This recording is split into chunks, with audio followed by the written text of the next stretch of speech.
No shit, guys, we work really hard. Just kidding. It's okay, sweetie. You're doing great. Just keep talking about the things you like. What's your hobby? Talking shit and eating chips.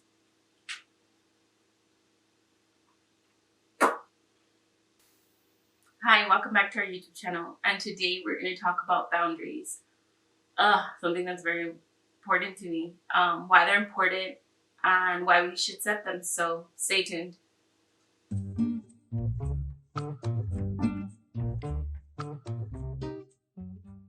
would say the hardest relationship we ended was with our mom.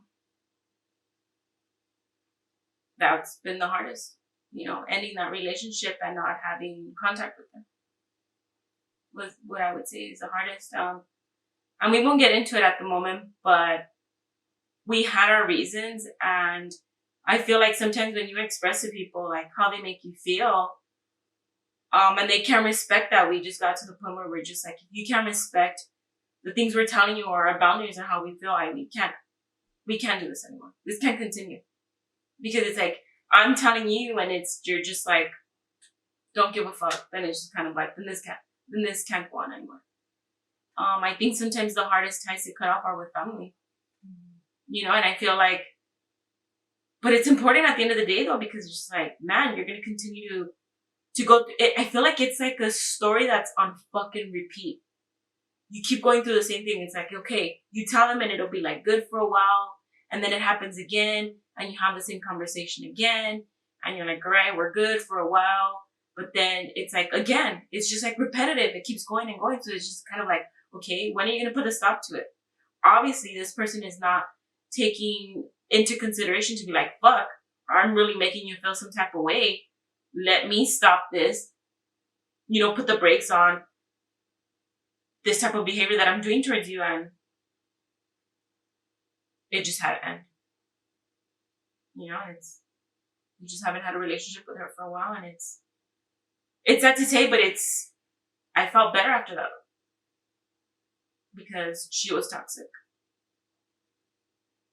Her behavior was toxic. The things she would say were toxic, and I didn't benefit from it. We didn't benefit from it. I think this is, this is gonna be maybe a hard pill for maybe a lot of people to swallow, because maybe you have a really good relationship with your parents and you can't even fathom like how you would ever stop talking to a parent. But take a second to think about like if your parents did maybe some of the most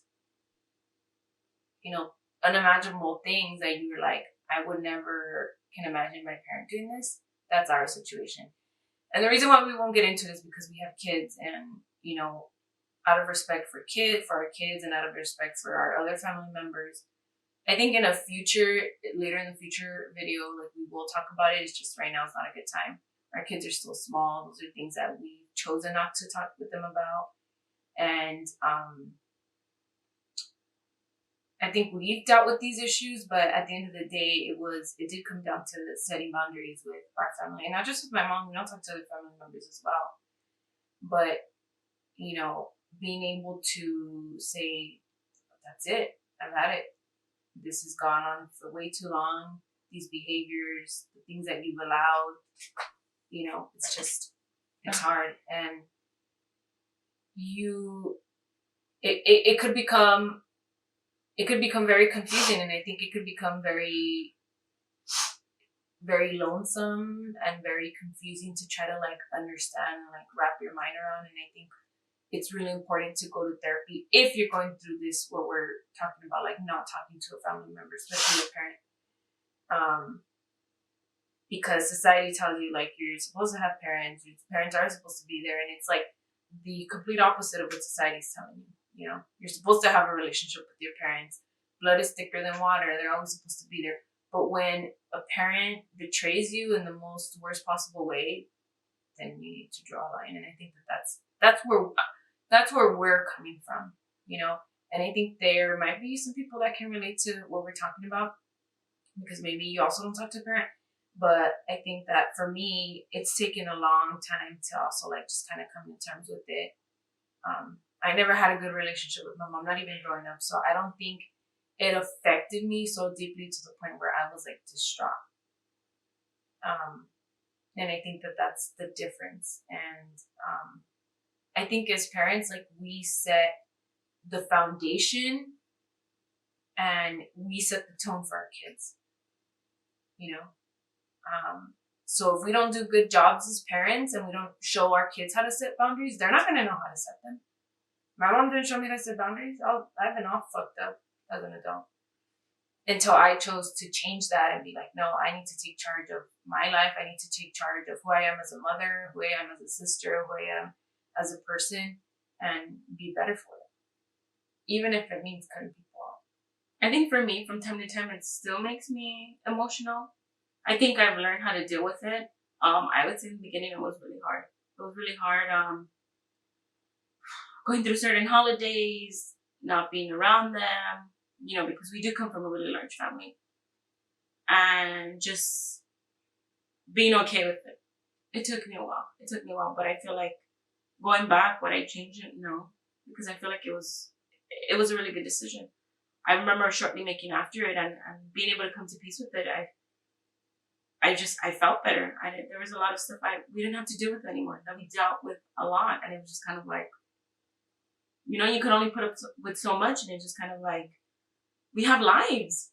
We have, I had a spouse, I had a child, and it's just kind of like, you can't continue to put your life on hold because you want to drag me into whatever you have going on, and like I said, that's where boundaries come in. It's just like, I'm going to help you when I want to help you, or how much I could help you. Mm-hmm. And sometimes they just kind of like, they just want to take all of you. And sometimes that could be so draining emotionally, and it's just kind of like, well, who's going to help me now? And just kind of like, you're on your own. And it's just kind of like, no, that's not, it shouldn't be like that. Like, just like the same way you want me to be there for you, you have to be there for me when I need you to, and sometimes that's not always reciprocated. And that's where we have to make those tough choices, like, do I want to continue this? No. Do I need this? Probably not. How is this really making you feel? And those are some really tough decisions, we had to make, and they weren't easy. And I remember I would cry a lot, but then it just got to the point where, like, at the end of the day, I had to remind myself, like, who am I really doing this for? I'm doing this for myself. I have to do this for myself. Do I want that peace of mind? Yes, I do. Do I want to be there, more available for the, the people that do appreciate it? Hell yeah. So. But I would also add, like, it's not just for us, because it's for our kids too, because they are a casualty of war. Like, they will be in the midst of all of this. And I know one of the biggest struggles in all of this, I would say, is, my son being upset because we don't talk to my mom, and him not having that relationship. And as much as that hurts me and pains me to have to hear, like, Mom, why don't you talk to her? Like, I can't tell him. He's not at the age where I could tell him a lot of the trauma that I've experienced. It's not appropriate. And as a mother, I've chosen to not say those things, because he needs to be a child and he needs to live his life. And I think one day when he grows up, it'll be the right time to tell him. But at the same time, it's not easy. And I think maybe to a certain extent, my son doesn't understand all of this, and he's just like, I just hate you. Why can't I talk to my grandma? And and it's just like, it's more complicated than that. And trying to get a young child to understand that is hard too, because all they know is like, my grandma, I used to see her, I love her, but then it came to a point where it's like, for us, just don't see them anymore. Yeah, and for us it's been long. It's been a little over 7 years. Yeah. It's been 7 years. I think we're not 8 years since we haven't talked. But everybody's different, and I think that that's a decision you need to make for yourself. Maybe you just need to give it time, Maybe you don't need to not talk to a parent for 7 years. Maybe it's 6 months or a year. Get your thoughts together, figure things out, and then go back and be like, okay. Life is already hard. We don't need people around us to make it any harder. But I hope, with all this being said, you probably start learning how to set boundaries. Or maybe we gave you some ideas on how to set boundaries, or an understanding of boundaries and how we set them, and how maybe people make you feel, they're important. I really hope you guys enjoy this video. Let us know what you guys think about it in the comments. Please don't forget to like, subscribe. Thanks for watching, guys. Bye. Bye.